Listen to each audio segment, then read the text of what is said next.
The sun had barely risen when I stepped onto my porch, coffee in hand, ready for a peaceful morning.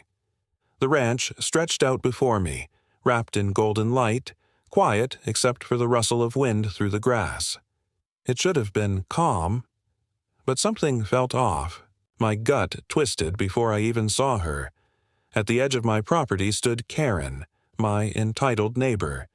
But she wasn't alone. Beside her was a slick-looking realtor, clipboard in hand, pointing straight at my cabin like it was for sale. My cabin, my land, my home. And there, staked boldly into the ground, was a glaring "for sale" sign that hadn't been there yesterday. Even worse, the lock on my gate had been changed. My chest tightened. I set my coffee down slowly, like preparing for a fight. "Excuse me," I called, my voice sharp enough to slice the morning air. "What's going on here?" Karen turned, smug grin plastered across her face, the kind of grin that said she thought she had already won. "This land has already been sold," she announced, waving her hand toward my cabin. "Pack your things. New buyers are on their way." For a second, I almost laughed. Almost. "Really?" I said, stepping closer, my eyes locked on hers. "Because the last time I checked, the deed still had my name on it." She pulled a stack of papers from her bag and held them up with theatrical flair. "Not anymore. County records show otherwise." I leaned forward, scanning the so-called documents. Something about them was wrong. Too crisp, too perfect. My gut screamed forgery, but she stood tall, as if daring me to call her bluff. "You expect me to believe this garbage?" I said, pulling out my phone. "Funny thing. I have every legal record proving you're lying." Her smirk faltered for the briefest second. But before I could press further, headlights cut across my driveway. A group of men spilled out of 2 beat-up SUVs. They wore mismatched uniforms and shiny plastic badges that looked like they came from a toy store.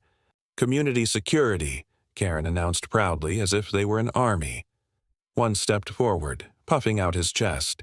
"You need to leave the property immediately."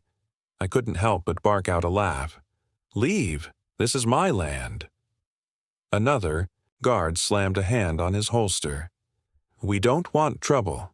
But trouble was exactly what they'd brought. My jaw tightened as I dialed.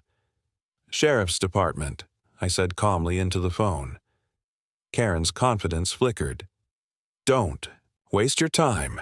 By the time the sheriff arrives, this will all be settled."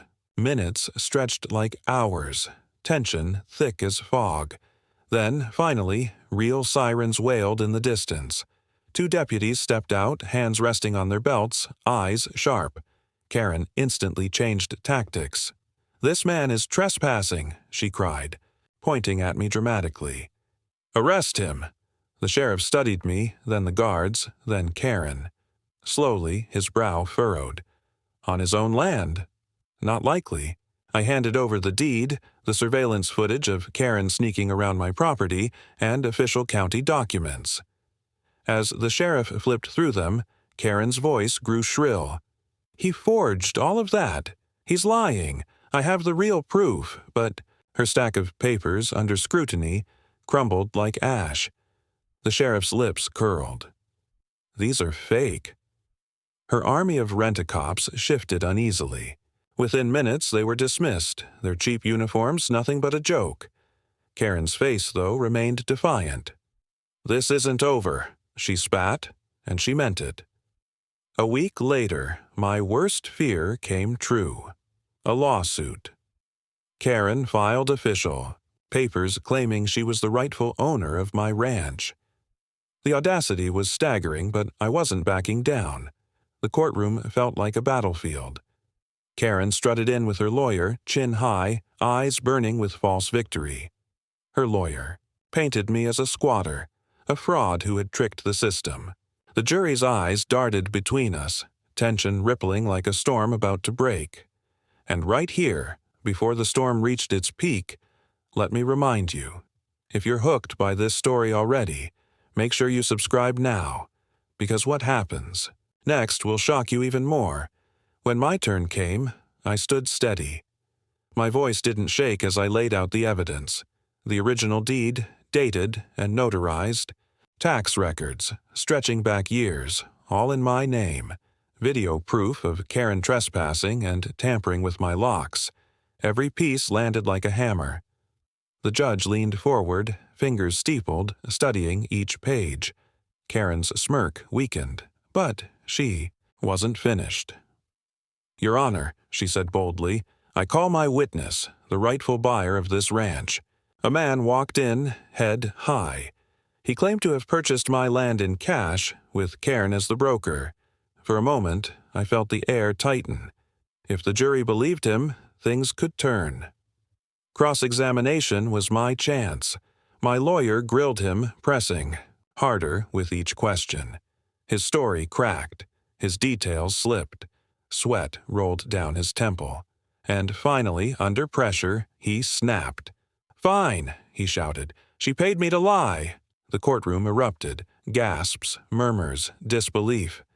Karen's face drained of color. The judge slammed his gavel. "Order! Order!" The room fell silent. His eyes bore into Karen. "This case is dismissed. Property ownership remains with the defendant. And Ms. Karen, fraud, forgery, perjury, you will face charges." For the first time, Karen looked powerless. The queen of the neighborhood dethroned in front of everyone. Walking out of that courthouse, I should have felt relief. And I did. For a moment. But deep down, I knew people like Karen don't quit. They fester. They wait. So I acted fast. Security cameras on every corner, reinforced fences, motion lights across the ranch. If she tried again, I'd be ready. Weeks passed. Karen's life unraveled. Court fees drained her. Criminal charges stacked against her. Neighbors who once whispered with her now turned their backs. She had become exactly what she tried to hide. A fraud. As for me, I returned to my porch one morning, coffee in hand, the same as before. But everything felt different. Because now I knew I had stood my ground, fought back, and won. But I couldn't shake the thought. What if she tried again?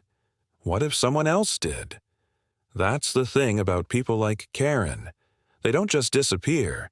They linger in the shadows, waiting for another chance. And that's what keeps me sharp, keeps me ready, keeps me watching.